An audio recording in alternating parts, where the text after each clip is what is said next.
Glória a Deus. Salmo de número 2. Por que se rebelam as nações? E os povos imaginam vãos projetos? Os reis que governam a terra conspiram. Colocam-se em pé e, unidos, os príncipes maquinam entre si contra Jeová e contra o seu ungido, dizendo: cortemos em pedaços os seus laços e lancemo-nos de sobre nós o seu jugo. Mas aquele que está entronizado no céu se rirá, o Adonai zombará deles. Então falarão com eles com seu furor, e em sua ira os aterrorizará. Eu sou aquele que consagrou em Sião o meu rei, no meu santo monte. Então proclamarei o decreto. Jeová me disse: tu és meu filho, e hoje te gerei. Pede-me, e eu te darei as nações por herança, e com tua possessão, até aos confins da terra. E tu sobre elas regerás, quebrantando-as com vara de ferro. Como a um vaso de olheiro as despedaçará. Agora, ó reis, mostrai prudência no entendimento. Admitis aprender o conselho, os juízes da terra. Servi a Jeová com temor e alegrai-vos com tremor. Beijai o filho, para que não se ire e sejais destruídos no caminho, pois não suportareis a inflamação de sua repentina ira. Bem-aventurados são todos aqueles que se refugiam nele. Glória a Deus. Bom, esse aqui é o segundo salmo. Um salmo bem interessante que vai falar a respeito do povo que não aceita o Criador. E vai falar do Criador falando a respeito de Cristo também. Porque aqui já no primeiro versículo o Criador está questionando: por que se rebelam as nações? E por que imaginam vãos projetos? Ou seja, ele fica falando por que as pessoas do mundo estão se revoltando, se rebelando contra ele, porque eles imaginam projetos, coisas inúteis que não vão trazer proveito nenhum para eles.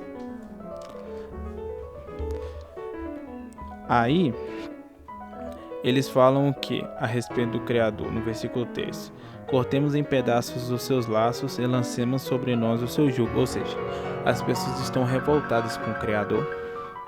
Elas querem viver de um jeito que não é o que ele quer, um jeito que desagrada a ele. Então elas falam que vão cortar todas as nossas conexões que a gente tem com ele, e o jugo dele, tudo aquilo que ele impõe, suas regras, seus fatos, vamos nos livrar. Ou seja, vamos queimar as Bíblias, vamos nos livrar de tudo aquilo que é relacionado a Cristo. Vamos jogar fora para a gente poder ter a vida que a gente quer. Vamos tirar esse jugo, esse peso de cima de nós. Só que o que a Bíblia vai dizer? Que eles conspiram, no versículo 2 já fala que os reis, os povos, o povo conspira contra o Senhor e contra Cristo. Só que a Bíblia fala no versículo 4 que fala o quê? Mas aqueles que está entronizado no céu se rirá, Adonai zombará deles. Ou seja, o que é que está falando? No céu, o que é que Deus faz quando ele vê as pessoas se revoltando contra ele, xingando, brigando, maquinando, tentar acabar com as coisas que ele criou, com a igreja, com tudo? Deus simplesmente ri. Ele simplesmente vai rir da tentativa fútil e patética deles. Ele simplesmente vai rir. Porque as pessoas acham: eu consigo derrotar Deus, ou eu consigo passar por cima, eu sou superior à igreja, ou coisa e tal. Ou as pessoas que realmente servem a ele, ou qualquer coisa assim, né? Ele simplesmente vai pegar e vai rir. E ele vai fazer o que? Ele vai zombar. É que nem Elias, na hora que tá com os profetas de Baal lá, que ele chega lá, o povo se corta, fica se matando, gritando, uivando, se machucando, fala: Baal, manda fogo, que não sei o que. Ele vai lá e começa a ficar tirando uma com a cara deles. Ah não, ele deve estar dormindo. Ou talvez ele foi fazer uma viagem. Ele deve estar passeando com os amigos, por isso que ele não tá escutando. Talvez ele tá lá na casa dele, tá preparando alguma coisa, vocês têm que gritar mais alto para ele ouvir vocês. E o Criador vai ser a mesma coisa, ele vai zombar deles, ele vai rir da cara deles e vai tirar sarro. Vai fazer piada com as coisas de errado que eles estão fazendo, com a vida pecaminosa que eles estão tendo, porque eles acham que podem afetar o Criador, mas não podem. Mas ele vai fazer o quê? Como é que o Criador vai agir? Versículo 5. Então ele fará com eles com seu furor, e em sua ira os aterrorizará. Ou seja, na ira de Deus ele vai causar o terror, o desespero para essas pessoas. Porque na hora que Deus perder a paciência, ele vai tacar a ira dele sobre as pessoas vão temer, tremer diante dele. Ele vai causar o quê? Um desespero de verdade. Porque ele vai lá e fala que ele escolheu a Jesus, que ele gerou a Cristo, né? Através da promessa. Ele vai falar aqui no versículo 6, 7.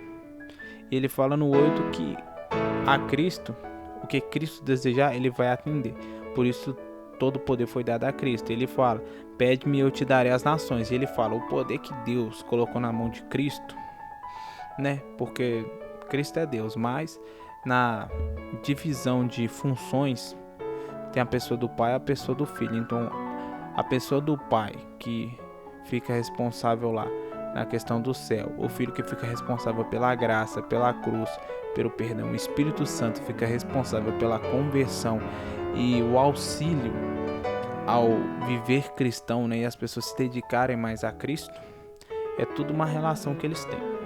Aí o Pai simplesmente pega e fala na questão do Filho, olha, tudo que você me pediu eu vou te dar, toda a minha autoridade, essas coisas eu vou te passar, e você vai governar esse mundo, que é a promessa lá em Apocalipse. E fala o quê? Que Cristo tem autoridade simplesmente para destruir qualquer lugar. Ele vai reger com vara de ferro, ou seja, o reinado de Cristo não é um reinado de passar a mão na cabeça, é um reinado de violência e brutalidade. O que é esse? É aquele reinado que não tem dó de nada.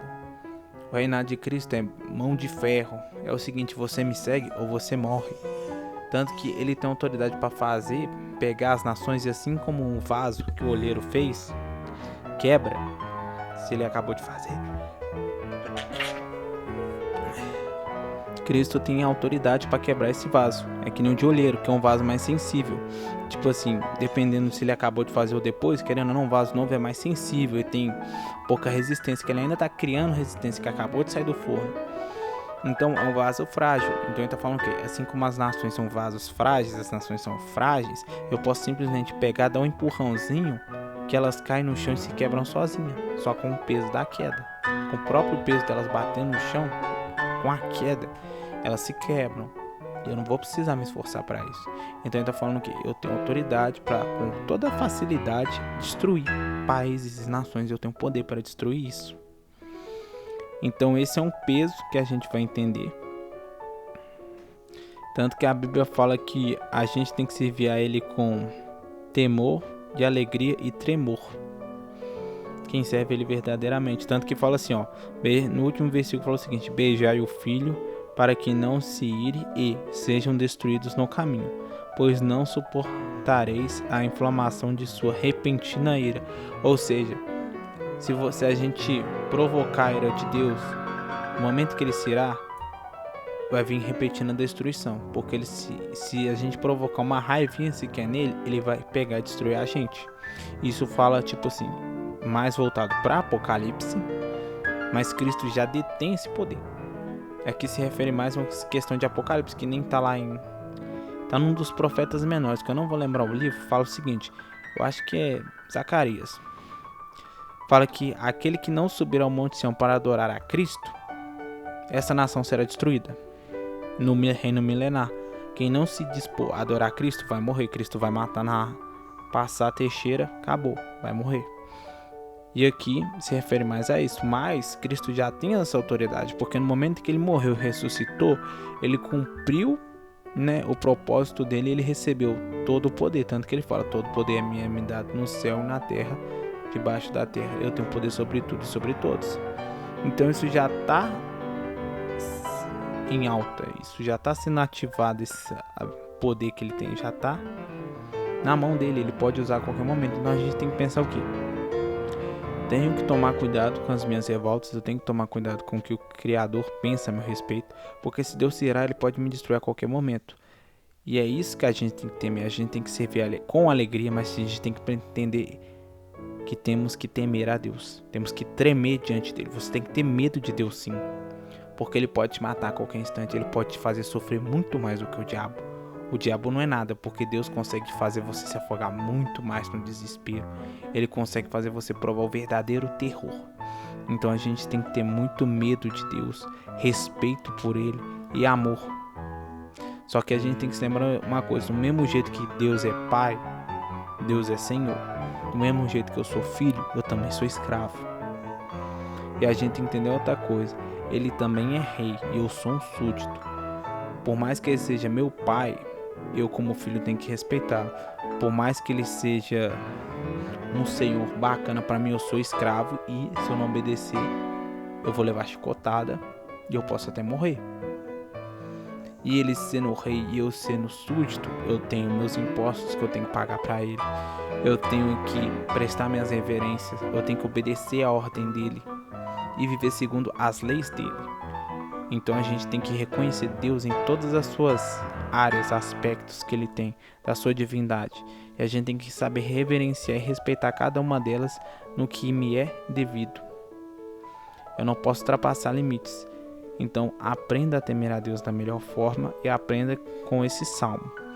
Deus vai rir e zombar de você se você achar que você pode passar por cima dele ou que você pode alguma coisa. E no final, quem vai ser destruído é você.